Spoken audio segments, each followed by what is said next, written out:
चंद्रमा हमारे जीवन का सबसे महत्वपूर्ण ग्रह है और जब चंद्रमा से राजयोग बनता है तो जिंदगी वाकई में राजसी हो जाती है, वाकई में बेहतरीन हो जाती है। नमस्कार, स्वागत है आपका किस्मत कनेक्शन में। आज हम बात करेंगे चंद्रमा के राजयोगों के बारे में। ये जानेंगे कि चंद्रमा का राजयोग अगर कुंडली में है तो किस किस तरह के फायदे होते हैं, और अगर कुंडली में इस राजयोग के होने के बावजूद आपको फायदा नहीं हो रहा है तो क्या करें कि चंद्रमा के राजयोगों का पूरा फायदा मिल सके। तो बात चंद्रमा के राजयोगों की करेंगे, लेकिन सबसे पहले गुड लक। सूर्यास्त के समय सोना नहीं चाहिए। जब सूर्य अस्त हो रहा हो, डूब हो रहा हो, संधिकाल का समय होता हो, उस समय पर सोना नहीं चाहिए। एक तो संधि का समय आध्यात्मिक रूप से बड़ा महत्वपूर्ण होता है, पूजा पाठ वाला समय होता है, और दूसरा शास्त्र कहता है कि सूर्यास्त के समय सोने से आयु क्षीण हो जाती है, व्यक्ति की उम्र कम हो जाती है। अब ये जानते हैं कि चंद्रमा से बनने वाले शुभ योग कौन से हैं और चंद्रमा के ये योग इतने ज्यादा महत्वपूर्ण क्यों हैं। देखिए, चंद्रमा पृथ्वी पर सबसे ज्यादा असर डालने वाला ग्रह है, सबसे ज्यादा। इसका सीधा असर व्यक्ति के मन पर पड़ता है और व्यक्ति के संस्कारों पर पड़ता है। इसीलिए चूंकि ये मन और संस्कार दोनों का निर्माण करता है और व्यक्ति का जीवन मन और संस्कार से ही बना है, इसीलिए चंद्रमा से कोई भी योग बने, खराब बने, अच्छा बने, हर छोटा बड़ा योग बहुत ज्यादा इंपॉर्टेंट हो जाता है। चंद्रमा से वैसे तो बहुत सारे राजयोग बनते हैं, लेकिन 3 शुभ योग ऐसे हैं जो शुद्ध रूप से चंद्रमा से संबंध रखते हैं। एक है अनफा, एक है सुनफा और एक है दुर्धरा। इन तीनों में से एक भी योग कुंडली में हो जाए तो व्यक्ति को विशेष शक्ति मिलती है, विशेष ताकत मिल जाती है। और अगर तीनों योग कुंडली में हो तो व्यक्ति जीवन में अद्भुत सफलता प्राप्त करता है, अद्भुत ऊंचाई तक पहुंच जाता है। अब ये जानते हैं कि अनफा योग क्या होता है, इसका प्रभाव क्या होता है। चंद्रमा से पिछले भाव में अगर कोई ग्रह हो तो अनफा योग बनता है। चंद्रमा जिस खाने में बैठा है उसके पहले के खाने में अगर कोई ग्रह बैठ गया तो उसको अनफा योग कहते हैं। लेकिन अगर चंद्रमा से पिछले खाने में सूर्य हो तो अनफा योग नहीं बनता। बाकी ग्रहों से तो बनता है, लेकिन सूर्य से ये योग नहीं बनता। अगर ऐसा योग कुंडली में है तो व्यक्ति को जीवन में खूब सारी सुख और सुविधाएं मिलती हैं। व्यक्ति जीवन में खूब सुख सुविधाओं का भोग करता है, बहुत सारी यात्राएं करता है, यात्राओं से लाभ होता है, और ऐसे लोग बड़े व्यवहार कुशल होते हैं, उनका व्यवहार बड़ा सुंदर होता है। अनफा योग अगर कुंडली में है तो ऐसे लोग राजनीति में भी खूब सफलता प्राप्त करते हैं, राजनीति में भी सफलता पा जाते हैं। अब मान लिया कुंडली में अनफा योग है, आपको फायदा नहीं हो पा रहा है, तो कैसे इसका लाभ उठाएं। एक चांदी का कड़ा जरूर पहन लें या एक चांदी का छल्ला जरूर पहन लें अगर कुंडली में अनफा योग है तो। घर को, खास तौर से अपने बेडरूम को, अपने शयन कक्ष को बिल्कुल साफ सुथरा रखें, बिल्कुल अच्छा रखें। फूल और फूलों की सुगंध का प्रयोग भी करें। ऐसा करने से अनफा योग एक्सेलरेट होगा, अनफा योग मजबूत होगा, और जब ये अनफा योग मजबूत होगा तो आपको पूरा फायदा और भी ज्यादा मिलेगा। सुनफा योग क्या होता है उस पर भी बात करेंगे, लेकिन फिलहाल मेष, वृष और मिथुन राशि का राशिफल।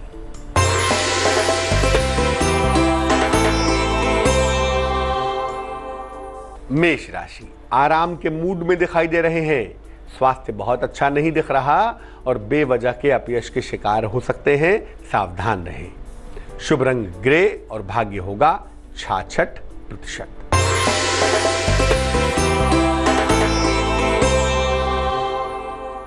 वृष राशि नौकरी में तरक्की के योग हैं, दिन भर व्यस्तता बनी रहेगी, संपत्ति की समस्या का हल भी निकल जाएगा। शुभ रंग आसमानी और भाग्य होगा 79%।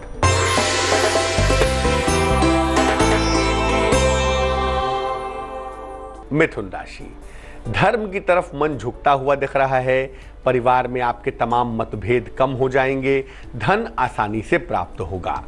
शुभ रंग धानी और भाग्य होगा 50%। अब ये जानते हैं कि सुनफा योग क्या होता है और सुनफा योग का प्रभाव क्या होता है। जब चंद्रमा से दूसरे भाव में कोई ग्रह हो, जिस खाने में चंद्रमा बैठा है उसके बाद वाले खाने में कोई ग्रह बैठ जाए तो योग बनता है, जिसको कहते हैं सुनफा। लेकिन अगर ये ग्रह सूर्य होगा तो योग नहीं बनेगा। यानी चंद्रमा से दूसरे खाने में कोई ग्रह बैठे तो सुनफा योग तो बनेगा, लेकिन सूर्य नहीं होना चाहिए। सुनफा योग होने से व्यक्ति को शिक्षा में खूब सफलता मिलती है। अमूमन जिनकी कुंडली में सुनफा योग होता है, ऐसे लोग बड़ी सारी पढ़ाई लिखाई करते हैं, खूब विद्वान होते हैं। ऐसे लोग बड़े धनवान भी होते हैं और वाणी से सफलता प्राप्त करते हैं। कंसल्टेंसी से, काउंसलिंग से उन्हें खूब लाभ होता है। सुनफा योग होने से व्यक्ति प्रशासन के क्षेत्र में भी सफलता प्राप्त करता है। ऐसे लोग एडमिनिस्ट्रेशन में भी ऊंचाइयों तक जाते हैं। सुनफा योग होने पर कभी कभी लाभ नहीं होता। सुनफा योग तो है लेकिन फायदा नहीं हो पा रहा है। ऐसा क्या करें कि सुनफा योग का पूरा पूरा फायदा मिले, पूरा पूरा लाभ मिले, ये भी जान लीजिए। नशे से, झूठ बोलने से और कर्ज लेने से परहेज करें। नशा ना करें, झूठ ना बोलें और कर्ज बिल्कुल न लें। सुबह सुबह सौंफ और मिश्री का सेवन करें। सुबह सुबह सौंफ और मिश्री ग्रहण करें, बहुत अच्छा रहेगा। नियमित रूप से भगवत गीता का या रामचरितमानस का पाठ करें, उससे बड़ा लाभ होता है। सुनफा योग हो और व्यक्ति धर्म ग्रंथों का पाठ करे, मंत्रों का जप करे, तो उससे सुनफा योग और भी जल्दी एक्टिव हो जाता है और भी ज्यादा फायदेमंद हो जाता है। दुर्धरा योग का क्या मामला है भाई? अनफा सुनफा तो जान लिया, दुर्धरा योग क्या है, उसको कैसे मजबूत करें, इस पर बात करेंगे। लेकिन फिलहाल कर्क, सिंह और कन्या राशि का राशिफल।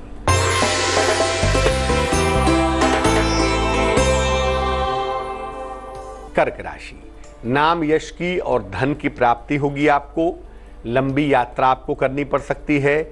नए संबंधों की शुरुआत के संकेत भी दिख रहे हैं। शुभ रंग पीला है और भाग्य है 85%।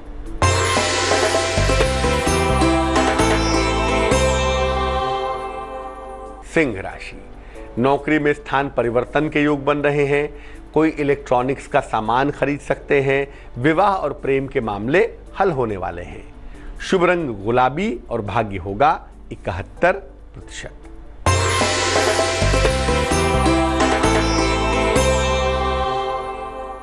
कन्या राशि, नया कार्य शुरू कर सकते हैं। कार्य क्षेत्र में व्यस्तता रहेगी। पुरानी समस्या से मुक्ति भी आपको मिल पाएगी। शुभ रंग हरा और भाग्य है 69%। बात करेंगे दुर्धरा योग की और दुर्धरा योग को मजबूत करने के उपायों की। लेकिन फिलहाल आपका सवाल हमें निखिल ने लिखा है, जम्मू से लिखते हैं। जन्म की तारीख है 11 जनवरी 1976। जन्म का समय है शाम को 6:30। जन्म का स्थान है जम्मू। सरकारी नौकरी कर रहे हैं, गवर्नमेंट जॉब में हैं, लेकिन नौकरी की स्थितियां फेवरेबल नहीं हैं। ऑफिस में दिक्कतें बहुत सारी होती हैं। एडजस्टमेंट करने में दिक्कत आ रही है। सहयोगियों के साथ दिक्कत है। जो काम करते हैं, मेहनत करते हैं, उसका फल नहीं मिलता है। क्या करना चाहिए, जानना चाहते हैं। निखिल, किसी भी कुंडली में नौकरी के लिए सबसे महत्वपूर्ण जो ग्रह होता है उसका नाम होता है शनि। और जो ग्रह चीजों के साथ आपका एडजस्टमेंट स्थापित करता है उसका नाम होता है मरकरी। वो बुद्धि को, दिमाग को चैतन्य कर देता है और व्यक्ति बेहतर तरीके से चीजों को एडजस्ट कर पाता है। दोनों ही यहाँ कमजोर हैं। हालांकि सूर्य की वजह से आपको सरकारी नौकरी मिल गई, लेकिन शनि की कमजोरी की वजह से नौकरी में एडजस्टमेंट में दिक्कतें आ रही हैं। और बुध कमजोर है, इसलिए बेवजह मेहनत भी कर रहे हैं और सफलता भी नहीं मिल रही है। दो काम करिए। सबसे पहले बता दूं कि थोड़ा वेट करिए अभी, क्योंकि इस साल के जून के महीने के बाद, जून 2017 के बाद से आपकी नौकरी की स्थितियां बेहतर होंगी।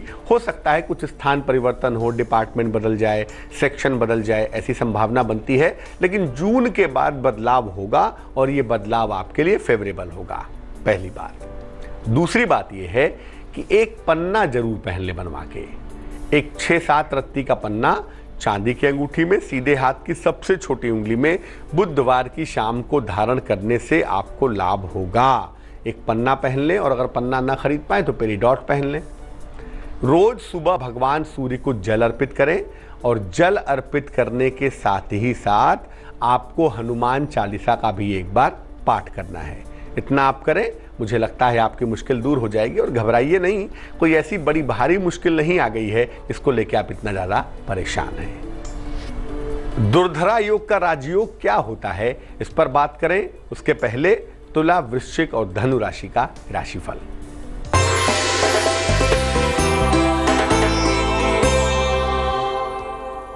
तुला राशि, नौकरी का कोई नया अवसर आपको मिल सकता है। पुराने मित्र से आपको मदद मिलेगी। आर्थिक स्थिति भी लगातार अच्छी होती चली जाएगी। शुभ रंग क्रीम है और भाग्य है 61%।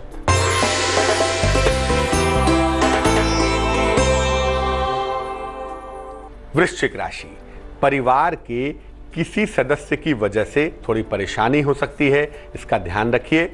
आज यात्रा करने से नुकसान हो सकता है। धन का खर्च काफी बढ़ा हुआ दिखाई दे रहा है। शुभ रंग लाल है और भाग्य है 78%।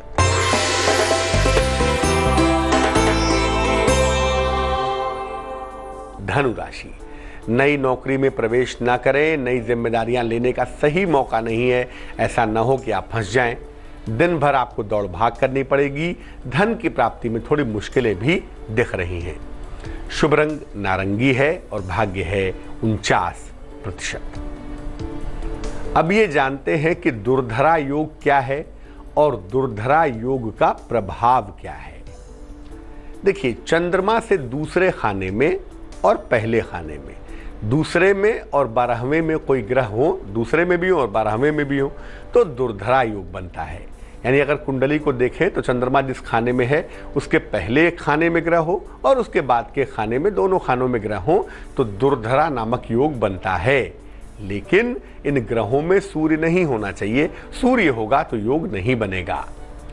अगर दुर्धरा योग कुंडली में है तो ऐसे लोग जन्म से ही संपन्न होते हैं, जन्म से ही समृद्ध होते हैं और जीवन में किसी भी प्रकार की समस्याओं का सामना नहीं करना पड़ता। कहते हैं ना, born with silver spoon in the mouth, चांदी की चम्मच लेकर पैदा होते हैं। ऐसा योग कभी कभी व्यक्ति को वैराग्य की तरफ भी ले जाता है और ऐसी दशा में व्यक्ति बड़ा धर्मात्मा होता है, बड़ा जेनरस होता है, बड़ा उदार होता है, दूसरों की खूब सहायता करता है। बड़ा सुंदर सा योग है। अगर कुंडली में हो तो व्यक्ति बड़ा अच्छा भी होगा और जीवन में खूब सफलता भी प्राप्त करेगा। अब कुंडली में दुर्धरा योग तो है, लेकिन उससे फायदा नहीं हो रहा है। कैसे उसका लाभ उठाया जाए, क्या किया जाए? देखिए, धर्म के मार्ग पर चलना शुरू करिए और अपने आचरण को शुद्ध रखिए। अब धर्म का मतलब ये नहीं कि हम आपसे कह रहे हैं कि आप दिन रात पूजा पाठ करिए, लेकिन ईश्वर में आस्था मजबूत करिए। सुबह शाम 10-10 मिनट ही सही ईश्वर की पूजा में, उनके ध्यान में, उनके मंत्र जप में खर्च करिए। नियमित रूप से हल्की सुगंध का इस्तेमाल करिए। रोज नहाने के बाद लाइट फ्रेग्रेंस लगाइए। चांदी के पात्र से, चांदी के बर्तन से दूध पीजिए, पानी पीजिए, उससे भी आपको लाभ होगा। चंद्रमा के तत्व जैसे जैसे मजबूत होंगे वैसे वैसे ही इस योग का फायदा मिलना शुरू हो जाएगा। मकर, कुंभ और मीन राशि वालों का वक्त कैसा है, आइए जानते हैं।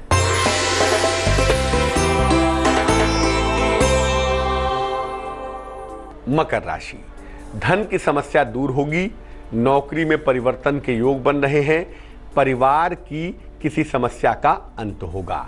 शुभ रंग नीला है और भाग्य है 92%।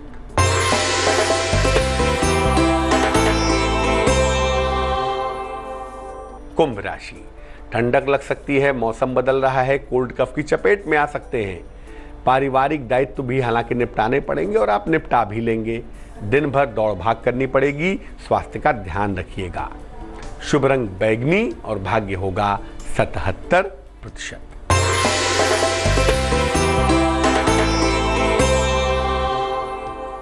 मीन राशि, नौकरी कारोबार में लाभ होगा। प्रेम संबंधों की शुरुआत होगी। परिवार में खुशहाली आएगी। चीजें बेहतर दिख रही हैं। शुभ रंग हल्का पीला होगा और भाग्य होगा 89%। तो आज हमने चंद्रमा के राजयोगों की बात की और ये समझा कि चंद्रमा के राजयोग जब कुंडली में होते हैं तो उसके परिणाम क्या होते हैं, उसका प्रभाव क्या होता है और कैसे उसका फायदा उठाना चाहिए। अब जान लेते हैं क्या है आज की सलाह।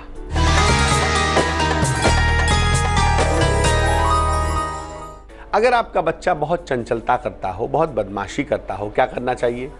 अपने किचन में उत्तर की तरफ, नॉर्थ की दीवार की तरफ या नॉर्थ के कोने में गुड़ रख दीजिए। डब्बे में, कांच के मर्तबान में एक गुड़ रख दें और नियमित रूप से इस गुड़ को जरा जरा सा बच्चे को खिलाते रहें।